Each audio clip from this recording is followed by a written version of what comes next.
bersama kami dalam podcast Integritas. Podcast kali ini kami akan membahas tentang program kerja Bawaslu pasca tahapan pemilu. Bersama saya Kristina dan dengan narasumber kita pada hari ini Ibu Uis Nur Fauzia selaku Koordinator Divisi Sumber Daya Manusia Organisasi Pendidikan dan Pelatihan Bawaslu Kota Semarang. Halo Bu Uis. Halo Mbak Tina. Gimana Bu kabarnya hari ini? Alhamdulillah baik, luar biasa. Mbak Tina apa kabar? Baik Bu, Alhamdulillah. Bisa tolong disapa Bu pada para sahabat Bawaslu yang sedang menonton podcast pada kali ini. Halo sahabat Bawaslu yang ada di seluruh Indonesia yang sedang menyaksikan. Tetap semangat kita kali ini dalam belajar di podcast kali ini. Nah Bu, siang ini kan kita mau bahas tentang program kerja Bawaslu. Iya. Tapi sebelum ke situ, label Bawaslu yang sangat melekat ini kan Bawaslu itu identik dengan pemilu dan pemilihan. Ya, betul. Sedangkan pada saat ini kan kita sudah memasuki pasca tahapan pemilu. Nah, banyak itu masyarakat di luar itu yang menganggap Bawaslu itu minim kegiatan di masa-masa sekarang ini. Coba Bu, betul atau tidak? Tolong disampaikan Bu kepada semuanya tentang apa saja sih kegiatan Bawaslu pada pasca tahapan ini. Ya, terima kasih pertanyaan ya Mbak Tina ya, bagus sekali, dan ini mungkin Mbak Tina menyambungkan pertanyaan dari masyarakat. Masyarakat bertanya, Bawaslu menjawab. Nah, jadi begini Mbak Tina, tadi tidak betul ya bahwa Bawaslu itu nggak ngapa-ngapain ya. Padahal kami masih berkegiatan ya, karena Bawaslu Kabupaten Kota adalah lembaga yang permanen. Jadi pasca pemilu maupun pemilihan ya kami tetap ada dan kami tetap berkegiatan. Nah, untuk melancarkan kegiatan kami itu kami menyusun program-program kegiatan Mbak Tina. Nah, program-program kegiatan tersebut itu berbasis divisi-divisi ya Mbak ya, sehingga kami berkoordinasi dengan divisi yang ada di Bawaslu Kota Semarang untuk menyusun program kerja ini. Ya, tujuan dari penyusunan program kerja ini selain menjadi acuan ya untuk pelaksanaan kegiatan ke depan, ini bertujuan juga mewujudkan visi misi dari Bawaslu itu sendiri, kemudian meningkatkan akuntabilitas dan transparansi. Selain itu juga program kerja ini bertujuan untuk meningkatkan kinerja dan produktivitas dari Bawaslu Kota Semarang itu sendiri. Selain itu kita juga mengoptimalkan sumber daya manusia yang ada di Bawaslu, gitu Mbak. Nah Bu, di Bawaslu ini kan pasti ada struktur organisasi ya. Betul. Di dalamnya tuh ada subbagian-subbagian. Betul. Bisa tolong disampaikan Bu, dijelaskan lebih detail subbagian-subbagian yang ada di Bawaslu ini. Ya, kalau di Bawaslu sendiri ada 3 subbagian ya, pemirsa. Yang pertama adalah subbagian administrasi, kemudian yang kedua adalah subbagian pengawasan, partisipasi masyarakat, dan hubungan masyarakat. Yang ketiga adalah subbagian penanganan pelanggaran, penyelesaian sengketa proses pemilu, dan hukum. Nah, masing-masing subbagian ini ada kasubagnya ya, kepala subbagian. Nah, kalau di Bawaslu Kota Semarang sendiri baru ada 2 kasubag ya teman-teman, yaitu kepala subbagian administrasi, kemudian kepala subbagian penanganan pelanggaran, penyelesaian sengketa proses pemilu, dan hukum. Jadi yang belum ada kasubagnya divisi saya ya Bu ya. Oh ya, saya mengabarkan juga ini ke masyarakat luas bahwa ada PLT di subbagian pengawasan partisipasi masyarakat dan hubungan masyarakat ya, ada PLT-nya. Bisa tolong dijelaskan Bu, PLT itu apa sih? Ya, kalau PLT itu adalah pengemban tugas sementara ya. Jadi dia itu pelaksana tugas sementara sebelum adanya kasubag yang definitif, seperti itu Mbak. Oke, baik. Nah Bu, program-program yang dijelaskan Bu Uis di depan tadi itu kan ada beberapa divisi yang ada programnya. Bisa tolong Bu disampaikan program-program di subbagian itu tadi Bu? Ya. Secara gitu ya. Jadi program-program masing-masing divisi itu cukup banyak ya. Ini kami membuat program triwulanan ya. Jadi program kami triwulanan dan ada basisnya masing-masing divisi. Yang pertama saya sampaikan untuk program kerja divisi sumber daya manusia organisasi pendidikan dan pelatihan Bawaslu Kota Semarang ada 3 program ya. Yang pertama adalah peningkatan kapasitas ya Bawaslu Kota Semarang. Itu rincian kegiatannya kita menyelenggarakan pelatihan-pelatihan Mbak, seperti pelatihan protokoler, kemudian jurnalistik. Selain itu kita menyelenggarakan pelatihan keuangan juga ya. Kemudian kita juga akan menyelenggarakan pelatihan persiapan satker ya. Karena ke depan kita adalah lembaga permanen yang sudah menjadi satuan kerja tersendiri. Selain itu, program kerja SDMO Diklat, yang kedua adalah penyusunan peraturan magang dan rencana pendidikan singkat magang Bawaslu Kota Semarang. Jadi, karena di Kota Semarang sendiri banyak sekali universitas ya, sehingga kita perlu menyusun kerangka atau program magang ya, yang dimana nanti tujuannya adalah memberikan kesepemahaman antara instansi ya dari Bawaslu Kota Semarang sendiri dengan universitas yang ada di Kota Semarang.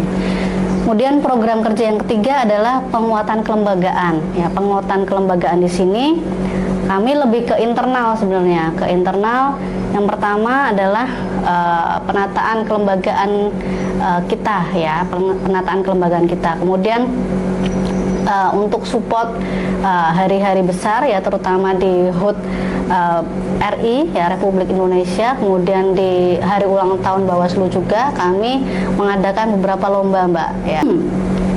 Itu program kerja yang ada di divisi SDMO dan pendidikan dan pelatihan. SDMO udah. Divisi selanjutnya P3SP2H. Ya. Nah, bisa dijabarkan Bu program-programnya apa aja di P3SP2H? Untuk program yang di P3SP2H ya, sebenarnya untuk divisi tersebut ada 6 program Mbak. Yang pertama adalah pemantauan tindak lanjut penerusan dugaan pelanggaran. Yang kedua, pengembangan dan pengelolaan dokumentasi informasi hukum. Kemudian pelatihan internal per bidang. Kemudian penyusunan DIM ya, daftar inventaris masalah. Kemudian webinar. Kemudian ada responden penelitian. Ya, jadi ada 6 itu. Ada 6. Iya. Yang webinar ini Bu, ini kan pasti butuh narasumber ya. Apakah ini narasumbernya dari Bawaslu atau dari pihak eksternal? Ya, untuk narasumber yang akan dihadirkan di webinar kali ini itu nanti bisa mengambil dari internal, bisa dari eksternal ya. Nanti tergantung hasil koordinasinya seperti apa. Kita kembalikan ke divisi masing-masing, Mbak. Ya, saya juga. Iya, betul. Internal ataupun dari eksternal. Betul. P3SP2H udah, Ya. SDMO udah. Sekarang P2H nih Bu. Apa aja sih program-program yang ada di P2H? Bisa tolong dijelaskan ke sahabat-sahabat Bawaslu semuanya. Kalau di P2H ada 4 program ya. Yang pertama pencegahan dan pengawasan, yang kedua partisipasi masyarakat, yang ketiga ada kehumasan, serta ada data dan informasi. Ada 4 program ini.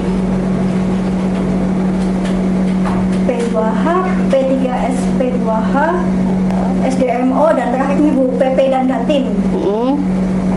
Bisa tolong disampaikan lagi apa aja nih program-program yang ada di PP dan Datin? Untuk PP dan Datin itu sebenarnya tadi gabung di itu ya, yang saya sampaikan di P3SP2H tadi ada data dan informasi, itu lebih ke pengelolaan data dan informasi ya, lebih ke digitalisasi data dan dokumen. Karena apa? Karena ini untuk menjaga seluruh dokumen kita Mbak, agar terjaga kerahasiaannya ya, maupun keberadaannya ya.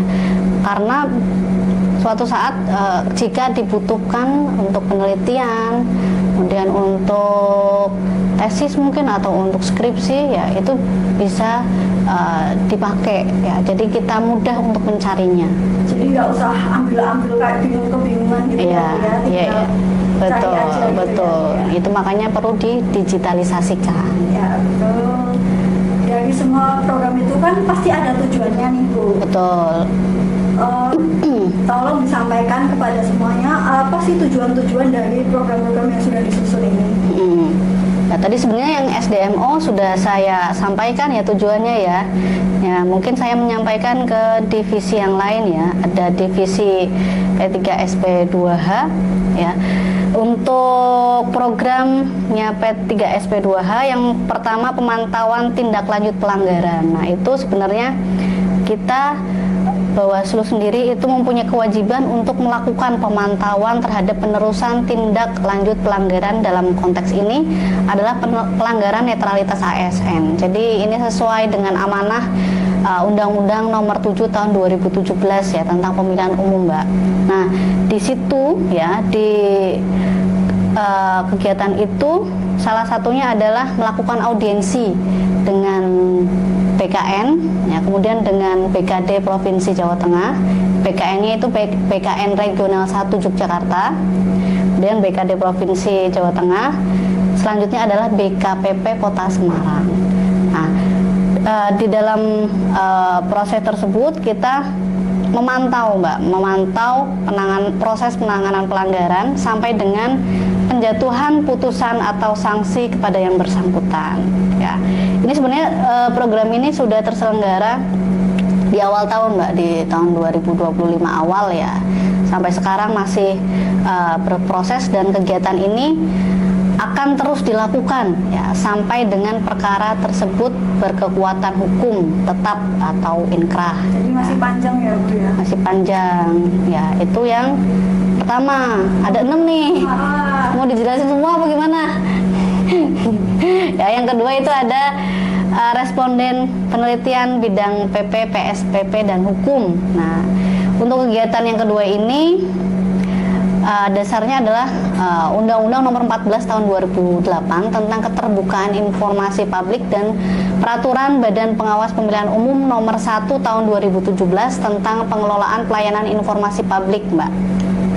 Ya, jadi ini kita menjadi responden penelitian dan menyiapkan bahan-bahannya tadi ya. Kemudian program yang ketiga ya, ada pengembangan pengelolaan dokumentasi dan informasi hukum. Nah, ini dasar hukumnya ada di Undang-Undang Nomor 7 Tahun 2020 ya, Perbawaslu, bukan undang-undang ya, Perbawaslu 7 Tahun 2020 tentang jaringan informasi, jaringan dokumentasi dan informasi hukum ya, Badan Pengawas Pemilihan Umum.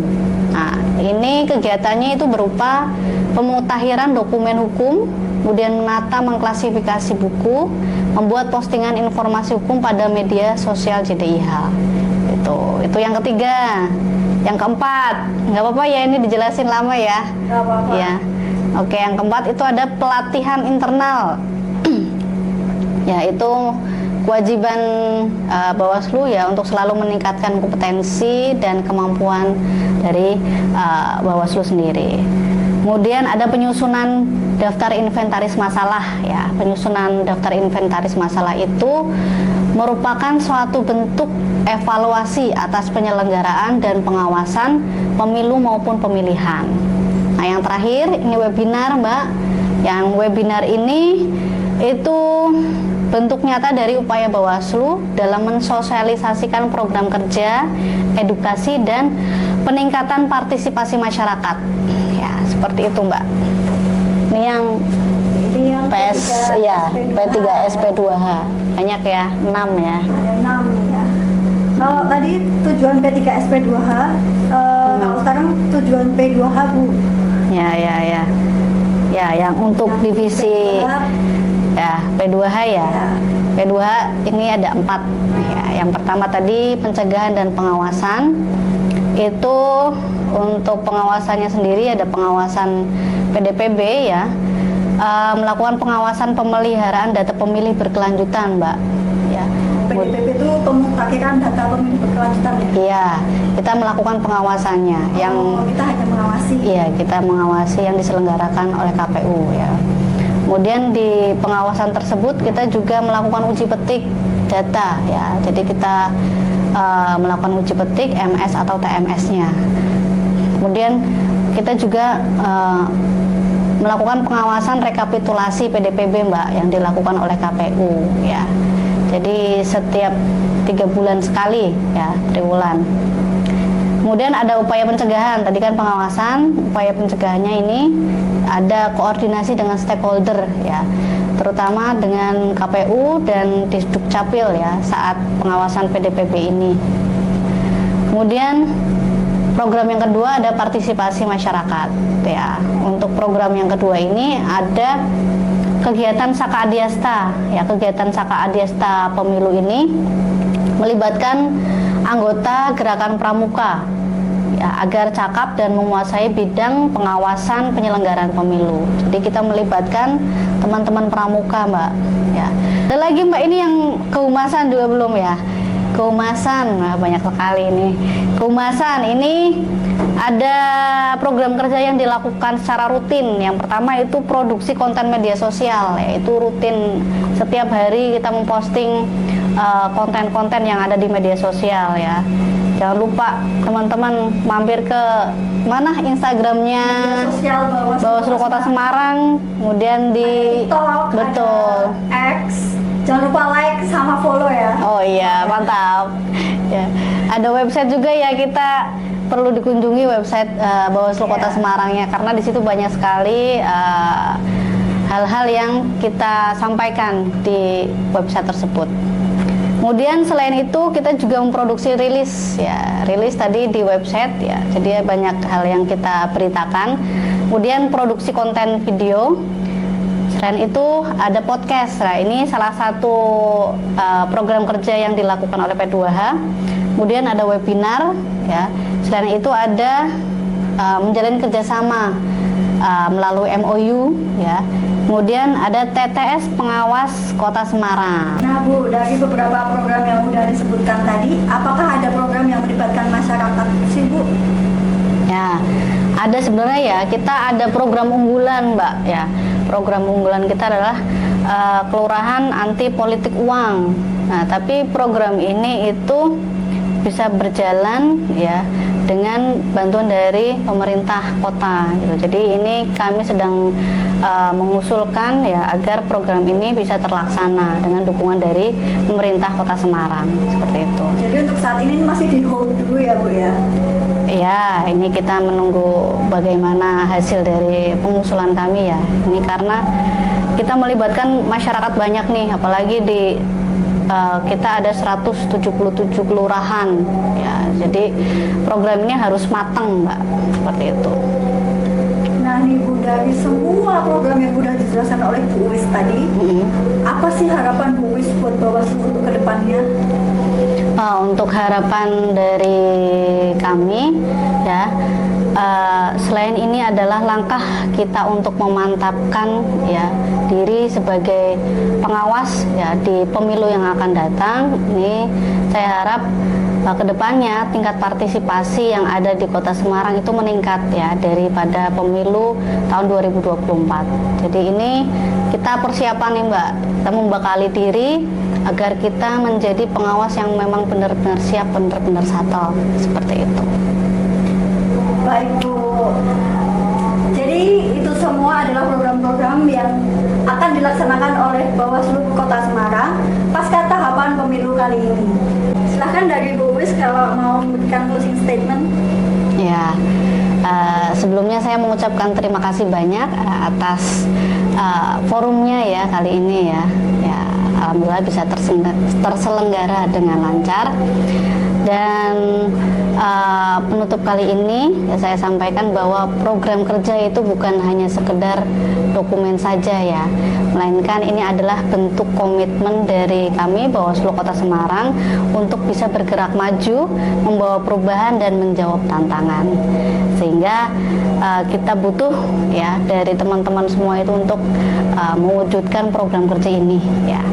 Kemudian untuk sobat Bawaslu yang ada di seluruh Indonesia ya, tetap semangat ya menjalani kerja-kerja pengawasan, kemudian tetap kritis dan mari kita kawal langkah bersama menuju kinerja yang lebih baik dan transparan. Sampai jumpa di episode berikutnya. Terima kasih. Nah, itu tadi program-program kerja yang sudah disampaikan oleh Luis untuk podcast kali ini. Sampai jumpa di podcast selanjutnya. Jangan lupa follow media sosial kami Bawaslu Kota Semarang. Jangan lupa like dan subscribe dan follow semua Bawaslu Kota Semarang. Salam awas.